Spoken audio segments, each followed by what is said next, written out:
We know that what is a quadrilateral? The 4 line segment is all made up of 4 line segment. We will call it as a quadrilateral. Here we have the types of quadrilaterals.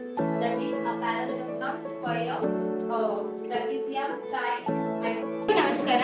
ನಾವು ಇಂದು ಹಲಗಲಿ ಬೇಡೂರು ಎಂಬ ಲಾವಣಿಯನ್ನು ಹಾಡಲಿದ್ದೇವೆ. ಹೊತ್ತು ಬಂದಿತು ಮಟ್ಟ ನೋಡಿರಿ ಕತ್ತಿ ಹಿಡಿಯುವ ಜನಕ ಎತ್ತಿನ ಮಂದಿ ಹೊಲದಲ್ಲಿ ಬಂಟರು ಮುಟ್ಟಲಿಲ್ಲ